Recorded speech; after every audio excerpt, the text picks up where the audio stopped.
وہ وقت ہمیں بخوبی یاد ہے کہ جس وقت مناظر اسلام حضرت العلامہ مولانا امین صفدر اکاڑوی صاحب سب کہہ دو رحمت اللہ علیہ، جب انہوں نے دنیا سے پردہ فرمایا تو علامہ علی شیر حیدری صاحب مد ظلہم جنازے میں موجود تھے۔ تو شاید آپ میں سے بھی کئی احباب اس جنازے میں موجود ہوں گے۔ جنازے کے موقع پر وہاں بڑے بڑے اکابرین نے شرکت کی۔ مولانا علی شیر حیدری صاحب کو جب دعوت دی گئی تو مولانا حیدری صاحب کی آنکھوں میں آنسو تھے۔ مولانا کافی دیر مائک پہ کھڑے رہے اور سوچتے سوچتے مولانا یوں ہاتھ ہلا کر واپس چلے گئے کہ میرا دم گھٹا جا رہا ہے، مجھ سے کچھ کہا ہی نہیں جا رہا، میں کیا کہوں۔ اور مولانا امین صفدر اکاڑوی صاحب رحمت اللہ علیہ کے جسد کے سر کے حصے کی جانب ان گناہگار آنکھوں نے دیکھا کہ علامہ علی شیر حیدری جیسا مناظر اور وکیل اس ناموس صحابہ ان کے سر کے پاس بیٹھ کر رویا کہ امین صفدر اکاڑوی صاحب جب مجھے کوئی مسئلہ درپیش ہوتا تھا تو میں یہاں آیا کرتا تھا، اب میں کس کے پاس جاؤں گا۔ ان کے جانے کے بعد ایک ایسا خلا پڑا جس خلا کا پر ہونا ناممکنات میں سے تھا، اور ہمارے مسلک کے وہ احباب، علماء دیوبند مکتبہ فکر کے وہ احباب جن سے اپنے علاقہ میں، اپنے گاؤں میں، اپنی بستی میں، اپنی مسجد میں، کسی نہ کسی علاقہ میں گستاخ صحابہ اور گستاخ امام اعظم ابو حنیفہ سے جب کہیں ٹکراؤ ہوتا تو وہ پریشان ہوتے کہ پہلے تو حضرت اکاڑوی صاحب موجود تھے، اب اس بات کا جواب کون دے گا۔ تو اللہ تبارک و تعالی نے اس موقع پر بھی آپ کو اور مجھے مایوس نہیں کیا۔ وہ شخصیت جو کبھی کشمیر اور افغانستان کے محاذوں پر ایک جرنیل کی مانند اپنا کردار ادا کرتی رہی، میں یوں کہوں گا کہ وہ استاد المجاہدین بھی ہیں، وہ امام المجاہدین بھی ہیں، وہ علم و عمل کے بحر بے کراں سمندر بھی ہیں، وہ بیک وقت محاذوں کے مجاہد بھی ہیں، اور وہ بیک وقت استاد الکماندان بھی ہیں، اور وہ اسی وقت میں ایک مناظر بھی ہیں، اور جب ضرورت پڑتی ہے وہ محاذ پہ نظر آتے ہیں، کبھی کشمیر میں، کبھی افغانستان میں، کبھی ان کا نام دفاعی محاذ پر گونجتا ہے، کبھی کشمیر کے محاذ پر، کبھی افغانستان کے محاذ پر، اور اسی طرح جب ضرورت پڑتی ہے تو وہ مناظرے کے میدان میں نظر آتے ہیں۔ آج امین صفدر اکاڑوی کے چہرے میں آپ کے اور میرے درمیان آپ کی اور میری امید کی امنگ اور کرن اور سورج اور چاند بن کر ابھرنے والے آپ کے اور میرے محبوب رہنما تشریف لاتے ہیں۔ آج کی اس بارات کے دھولا اس پروگرام کے مہمان خصوصی جناب آپ کے اور میرے محبوب رہنما فاتح غیر مقلدیت حضرت العلامہ مولانا الیاس گھمن صاحب، نعرہ تکبیر، نعرہ تکبیر، شان رسالت، شان رسالت، رہبر اور رہنما۔ آپ کی آواز ختم ہو گئی ہے۔ رہبر اور رہنما، ہاتھ ہلا کے، رہبر اور رہنما، رہبر اور رہنما، مصطفیٰ کا ہم سفر، مصطفیٰ کا ہم سفر، مصطفیٰ کا ہم سفر، گلی گلی نگر نگر، گلی گلی نگر نگر، گلی گلی نگر نگر، جامع القرآن، جامع القرآن، ناشر القرآن، چمن چمن کلی کلی، چمن چمن کلی کلی، چمن چمن کلی کلی، حضرت مولانا الیاس گھمن صاحب۔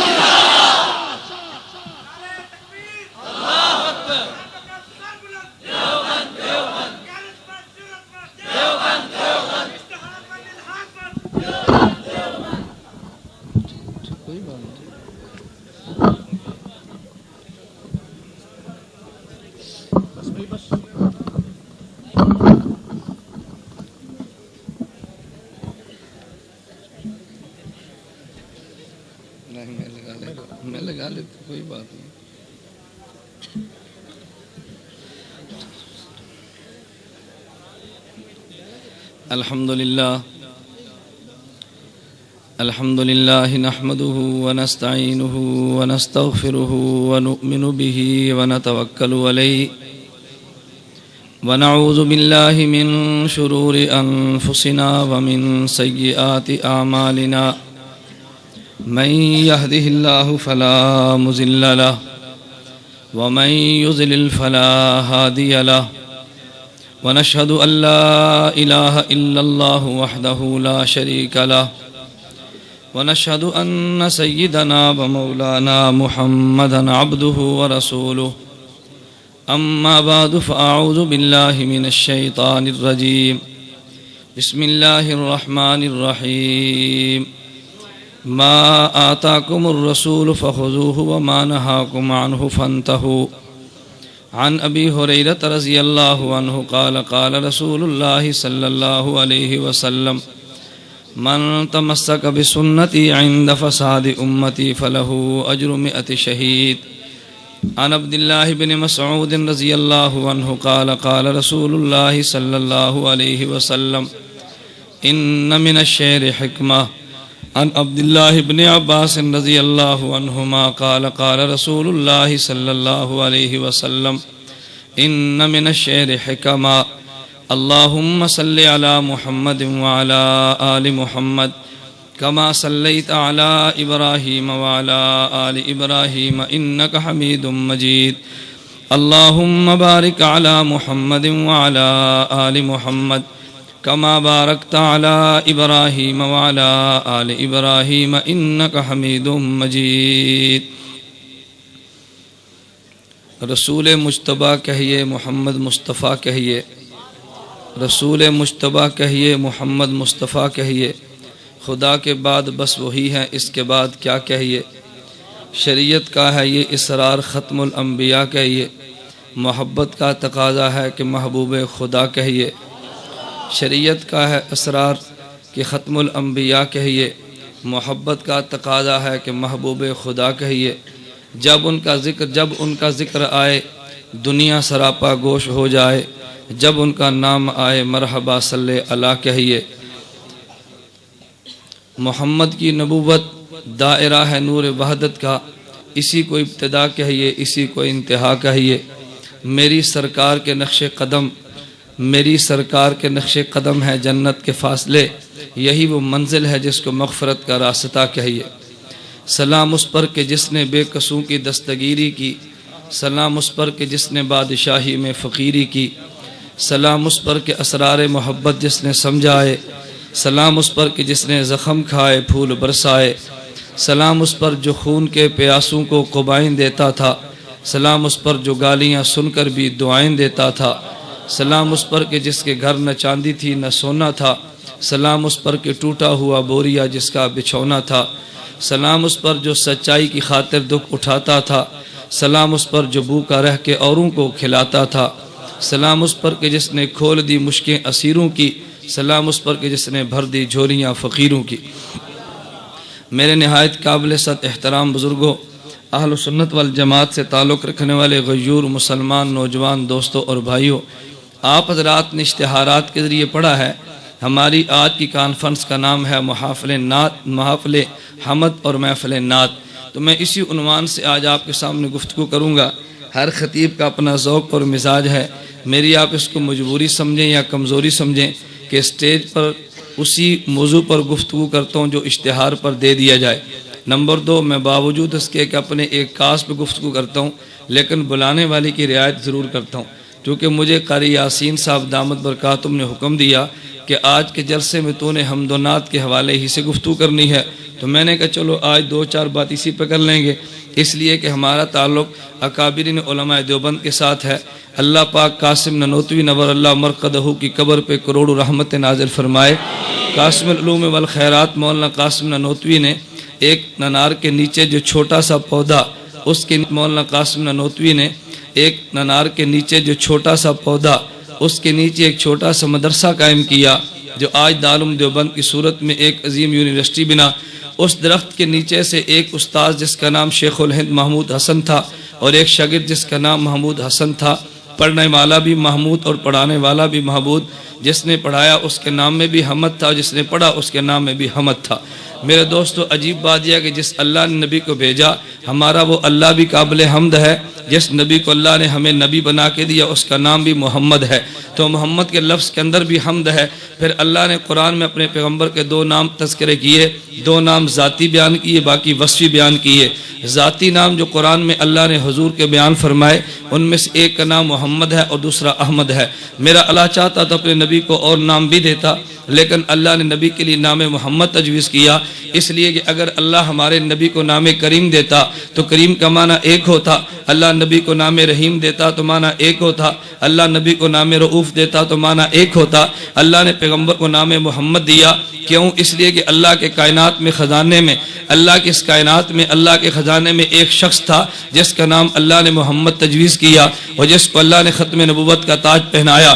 اللہ نے اس کو سب سے آخر میں نبی بنا کے بھیجا، سارے اوصاف کا جامع بنایا، تو اللہ نے نام بھی وہ دیا جس میں صفت نہیں ساری صفات آ گئی۔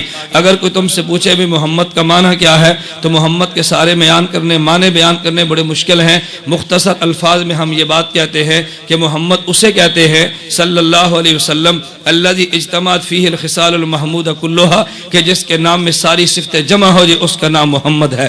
تو ہماری آج کی کانفرنس کا نام ہے محفل حمد و نعت۔ ایک ہوتی ہے حمد اور ایک ہوتی ہے نعت۔ اگرچہ لغت میں حمد اور نعت کے اندر کوئی فرق نہیں ہے، حمد کا معنی ہے تعریف کرنا، نعت کا معنی بھی ہے تعریف کرنا، لیکن ہماری آج کی زبان میں حمد و نعت میں فرق کر دیا گیا۔ جب اللہ کی بزرگی بیان کی جائے اس کو حمد کہتے ہیں، جب پیغمبر کو صاحب بیان کیے جس کو نعت کہتے ہیں۔ میں اس پہ ایک بات کہنے لگا ہوں، کبھی کبھی یوں ہوگا کہ لغت میں 2 لفظوں کا معنی ایک ہوگا، لیکن عرف ان کا معنی الگ الگ کر دے گا، اور جس کا معنی لغت میں ایک ہو، عرف اس کے 2 معنی الگ کر دیں، اس میں دلیل میں لغت کو پیش نہیں کیا جاتا بلکہ اس میں دلیل میں بطور عرف کو پیش کیا جاتا ہے۔ یہ اگر اصول ہمارے ذہن میں آ جائے تو شریعت کے بہت سارے مسائل ایسے ہیں جو حل ہوتے چلے جائیں گے۔ بہت سے لوگ ان مسائل کو سمجھتے نہیں تو نتیجہ بالکل الٹ نکلتا ہے۔ میرے دوستو یاد رکھ لیں، شریعت 3 چیزوں کا نام ہے۔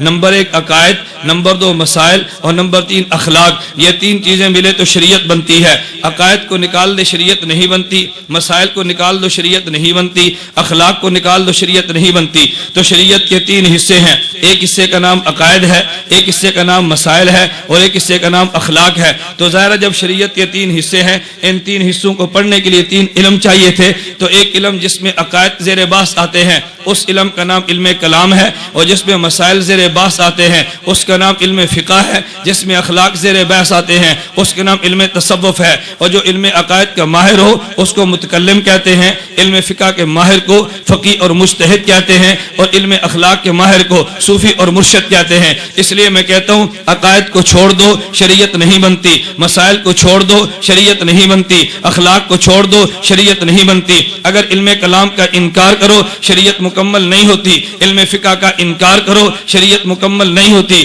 علم اخلاق کا انکار کرو شریعت مکمل نہیں ہوتی۔ علم کلام کے ماہر متکلم کو چھوڑ دو، علم کلام نہیں آتا۔ فقہ کے ماہر فقی کو چھوڑ دو، علم فقہ نہیں آتا۔ علم اخلاق کے ماہر صوفی کو چھوڑ دو، علم اخلاق بھی نہیں آتا۔ اس لیے اگر تم پوری شریعت پہ عمل کرنا چاہو تمہیں متکلم کے دروازے پہ آنا پڑے گا، اگر شریعت پہ عمل کرنا چاہو تمہیں فقی کے دروازے پہ دستک دینا پڑے گی، اگر شریعت پہ عمل کرنا چاہو تمہیں مرشد کے دروازے پہ دستک دینی پڑے گی۔ آؤ پھر دارالعلوم دیوبند کے بانی مولانا قاسم نانوتوی، اللہ تیری قبر پہ کروڑوں رحمت نازل فرما دے۔ مولانا قاسم نانوتوی وہ تھا جو بیک وقت متکلم بھی تھا، بیک وقت فقی بھی تھا، بیک وقت وہ صوفی اور مرشد بھی تھا۔ اگر دنیا والوں تمہیں یہ ساری نعمتیں ایک جگہ پہ لینی چاہو علماء دیوبند کے دروازے پہ آؤ۔ علماء دیوبند کے دروازے پہ تمہیں علم کلام بھی ملے گا، ان کے دروازے پہ علم فقہ بھی ملے گا، ان کے دروازے پہ علم اخلاق بھی ملے گا۔ دیوبند کے پاس آؤ گے تمہیں کلام کرنے والا متکلم بھی ملے گا، فقی جزئیہ بیان کرنے والا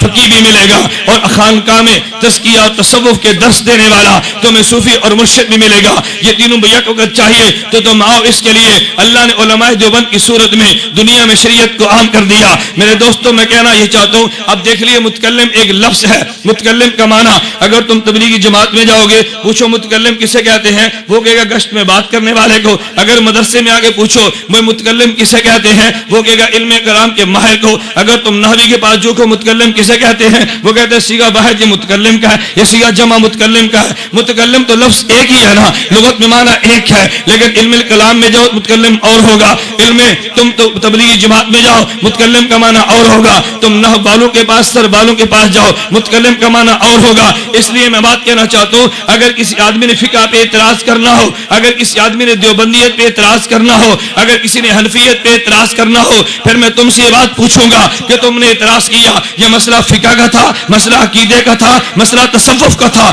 بعض لوگوں نے اعتراض یوں کیا کہ مسئلہ تصوف کا لیا اور کہا تمہارا عقیدہ ٹھیک نہیں ہے، اس لیے کہ تمہارے قاسم ندوی نے یوں لکھا تمہارا عقیدہ ٹھیک نہیں ہے، حاجر مہاجر مکی نے یوں لکھا تمہارا عقیدہ ٹھیک نہیں ہے، رشید احمد گوہی نے یوں لکھا۔ تو فوراً میں سوال کرتا ہوں میرے دوستو یہ تو بتا جو تو نے عبارت بیان کی ہے اس عبارت کا تعلق عقیدے سے ہے، اس کا تعلق فقہ سے ہے، اس کا تعلق تصوف سے ہے، یہ تجھے بتانا پڑے گا۔ کہتا ہے کوئی فرق نہیں ہے۔ میں نے کہا فرق تو ہوگا نا، اگر ایک آدمی قاری یاسین صاحب کی درج حفظ کی کلاس میں آئے اور آ کر قاری صاحب کے میرے بچوں کا امتحان لو اور ان کے بچے سے میں پوچھوں بیٹا تم کلمہ پڑھو، وہ کہتا ہے بسم اللہ الرحمن الرحیم، آپ بتاؤ جواب ٹھیک دیا یا غلط دیا؟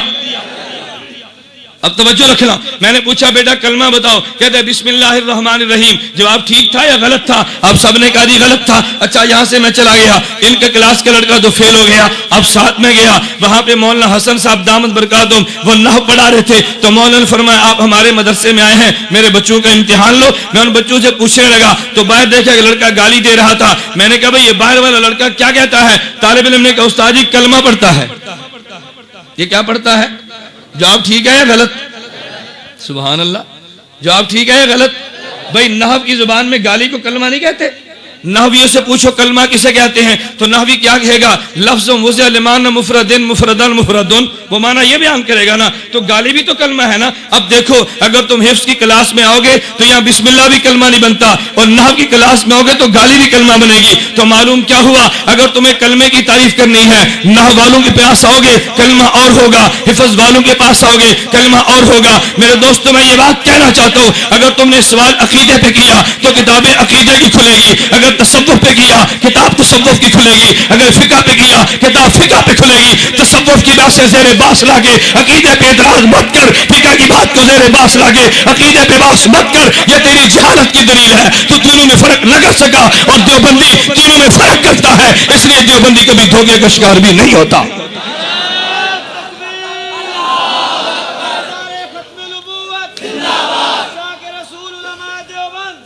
میرے دوست بات سمجھو، میں نے بات سمجھانی ہے۔ اب نتیجہ کیا نکلا؟ جب علوم تین قسم کے ہوئے، علماء تین قسم کے ہوئے، تو کتابیں تین قسم کی آئیں گی نا۔ اب ہمارے یہاں اس دور میں ایک مسئلہ چلا، بعض لوگوں نے کہا جی محفل اس نے قرات منعقد کراؤ، بعضوں نے کہا جی غلط ہے بدعت ہے، یہ منعقد نہیں کرانی چاہیے، کسی نے کہا جی محفل حمد نعت منعقد کرا دو، دوسرے کو جوش چڑھا کہتے ہیں بدعت ہے، یہ نعت خوانی تم نے کہاں سے نکالی ہے؟ ارے تمہارے نے نعت خوانی شروع کر دی ہے، تمہارے عقیدے برباد ہو گئے۔ میں نے کہا تو کیسا کم عقل آدمی ہے، اگر نعت خوانی کو تو نے غلط کہنا تھا تو میں تجھ سے یہ پوچھوں گا کہ نعت خوانی کرانا یہ عقیدے کا مسئلہ ہے یا فقہ کا؟ یہ عقیدے کا تعلق ہے یا فقہ کا؟ اس کا تعلق تصوف سے یا عقیدے سے ہے؟ اگر نعت خوانی کرانا اس کا تعلق عقیدے سے ہے تو بات عقیدے پہ لا، اگر اس کا تعلق عمل سے ہے تو بات فقہ کی لا۔ اگر تو نعت خوانی کو غلط کہا، اگر کفر کہتے قرآن پیش کر، اگر کفر کہتے خلاف اجماع پیش کر، اگر کفر کہتے اس کے خلاف تواتر پیش کر، اگر تو غلط کہتے کوئی دلیل لا، اگر تیرے پاس دلیل نہیں پھر دلائل مجھ سے سن، اگر تجھے دلائل نہیں آتے دلائل میں دیتا ہوں لکھتا تو جا۔ تجھے کس نے بیان کیا کہ نعت کو منعقد کرنا یہ کفر ہے؟ تجھے کس نے کہا حمد کو بیان کرنا یہ پیغمبر کی سنت کے خلاف ہے؟ تو نے قرآن کی ایک آیت کو پڑھانا، کہتے ہیں اللہ قرآن میں کہتے وما علمناہ الشعر وما ينبغي له کہ میرے پیغمبر ہم نے تجھے شعر نہیں سکھایا، شعر تیرے مناسب بھی نہیں ہے۔ میں نے کہا مانا اب قرآن تجھ پہ اترا یا مجھ پہ اترا؟ وہ فوراً کہے گا قرآن اللہ کے نبی پہ اترا۔ تو پھر میں کہنا یہ چاہوں گا جب قرآن نبی پہ اترا تو شرع بھی نبی کرے گا۔ میں قرآن نبی کا مانتا ہوں، شرع نبی کی مانتا ہوں، تیرا قرآن بھی نہیں مانتا، تیری شرع بھی نہیں مانتا۔ اللہ کے پیغمبر سے پوچھنا نبی نے شعر کے بارے میں کون سے جملے کہے، پیغمبر سے پوچھنا پیغمبر نے شاعروں کو پسند کیا یا نہیں کیا۔ میرے نبی سے پوچھنا چاہیے تو کون ہوتا ہے؟ یہی اعتراض ہم نے قادیانی پہ کیا۔ ہمارا جھگڑا مرزا قادیانی سے کیا تھا؟ مرزا قادیانی کہنے لگا میں آخری نبی ہوں، ہم نے کہا نہیں نہیں آخری نبی وہ تھا۔ مرزا قادیانی کہتے نہیں نہیں آخری نبی میں ہوں، ہم نے کہا قرآن پڑھ ما کان محمد ابا احد من رجالکم ولکن رسول اللہ وخاتم النبیین۔ مرزا قادیانی کہتے خاتم کا معنی ہے مہر، جو نبیوں پہ مہر لگانے والا